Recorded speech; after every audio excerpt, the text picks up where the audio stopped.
नमस्कार दोस्तों, मेरा नाम है विमल सिंह बालाजी। स्टडी अड्डा में आप सभी का स्वागत है। बिहार शिक्षक भर्ती में एक मामले की सुनवाई कल होनी है, परंतु एक और याचिका दाखिल की गई है बीएड अभ्यर्थियों की तरफ से माननीय सुप्रीम कोर्ट में, जिसकी जो सुनवाई है वो आपकी 13 अक्टूबर 2023 को जो है वो होनी है।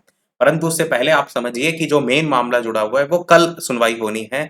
यदि वो सुनवाई में किसी प्रकार का कोई निर्णय नहीं आता है या मान लीजिए कोई अगली तारीख दे दी जाती है, तो फिर ये 13/10/2023 को होने वाली सुनवाई भी प्रभावित करेगी।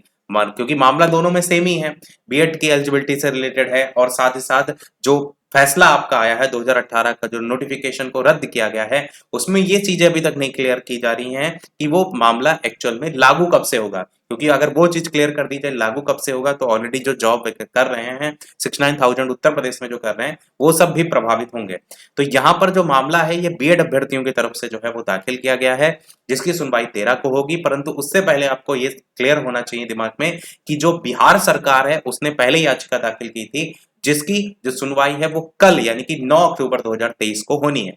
जो बिहार सरकार ने दाखिल की है उसमें बीएड अभ्यर्थियों को शामिल करने को लेकर के जो है वो बात की गई है। कारण आपको जो सबसे मेन बताया गया है वो यही बताया गया है, एक तो अभ्यर्थियों की संख्या ज्यादा होना बताया गया है कि बीएड अभ्यर्थियों की संख्या बहुत ज्यादा है, और दूसरी बात यहाँ पर जो सबसे मेन रखी गई है वो ये रखी गई है कि जब हमारा जो नोटिफिकेशन है निकाला गया था, तब हमने आवेदन वगैरह सारी चीजें ले ली थी, तो जो 2018 वाला नोटिफिकेशन रद्द हुआ है वो बाद में रद्द हुआ है, हमारा नोटिफिकेशन वगैरह पहले का है। तो ये दो मेन आधार हैं। बाकी बहुत से आर्टिकल वगैरह का यूज किया गया, वो सारी चीजें भी हैं, पर जो सबसे मेन पॉइंट है वो मैंने आपको बताया। तो उसकी सुनवाई कल 9 अक्टूबर 2023 को होनी, कल क्लियर हो जाना चाहिए कि क्या बीएड अभ्यर्थी जो है बिहार की प्राथमिक शिक्षक भर्ती में शामिल होंगे या नहीं। या दूसरी चीज ये भी क्लियर होने की संभावना रहेगी कि जो ये फैसला है वो एक्चुअल में कब से लागू होगा। और यहाँ पर जो 13/10/2023 का जो फैसला देख रहे हैं, मामले दोनों सेम है। इन केस कल अगर नहीं फैसला आता या आगे की कोई तारीख दे दी जाती है, तो फिर 13/10/2023 का भी जो मामला है वो भी प्रभावित करेगा। अगर कोई फैसला कल आ जाता है तो कहीं ना कहीं दोनों के जो मामले होंगे वो समान आपके जो है वो हो जाएंगे। और ये जो मामला है वो आपका दीपांकर गौरव वर्सेस स्टेट ऑफ बिहार का मामला है।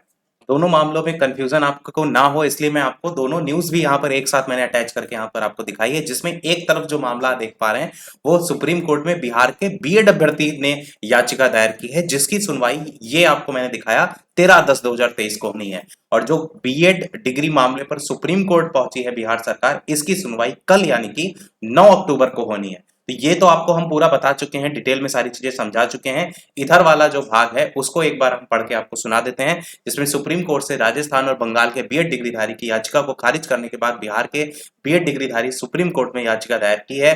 बीपीएससी की ओर से ली गई प्राथमिक शिक्षकों की नियुक्ति की परीक्षा में बीएड योग्यताधारी जो अभ्यर्थी हैं उनका रिजल्ट जारी करने और बहाली में शामिल करने को लेकर के बीएड अभ्यर्थियों ने सुप्रीम कोर्ट का दरवाजा खटखटाया है। याचिकाकर्ता दीपांकर गौरव, नाम यही देख पाएंगे, यही आपको यहाँ भी नाम देखने को मिलेगा। दीपांकर गौरव तथा मीकू पाल ने बताया कि बीपीएससी के नोटिफिकेशन के अनुसार ही बीएड उत्तीर्ण अभ्यर्थियों ने प्राइमरी शिक्षक के पद पर आवेदन किया था। उनकी परीक्षा भी ले ली गई है, लेकिन इसी बीच 11 अगस्त को देवेश शर्मा और राजस्थान सरकार बाद में सुप्रीम कोर्ट ने एनसीटी के उस गजट को निरस्त कर दिया जिससे बीएड पास अभ्यर्थियों को प्राइमरी में शिक्षक बनने के योग्य माना गया था। याचिकाकर्ताओं का कहना है कि चूंकि सुप्रीम कोर्ट के फैसले के पहले ही शिक्षक नियुक्ति प्रक्रिया काफी आगे बढ़ गई है, ऐसी स्थिति में उनका रिजल्ट जारी होना चाहिए। और बिहार से 3.90 लाख बीएड पास अभ्यर्थी प्राथमिक विद्यालयों में शिक्षक नियुक्ति के लिए बिहार लोक सेवा आयोग द्वारा ली गई परीक्षा में शामिल हुए थे और उनके रिजल्ट को लेकर संशय की स्थिति है। तो ये दोनों मामले हैं। उम्मीद है आपको चीजें क्लियर हो गई होंगी। बाकी जो आपका कल मामले की सुनवाई होनी है उसमें कई इंटरप्रिटेशन या आईए वगैरह की बात हम ऑलरेडी डिटेल में कर चुके हैं। तो यही था हमारे इस ओवरऑल अपडेट में। वीडियो लाइक शेयर सब्सक्राइब कीजिएगा। मिलते हैं अगले अपडेट में, तब तक के लिए नमस्कार, जय हिंद।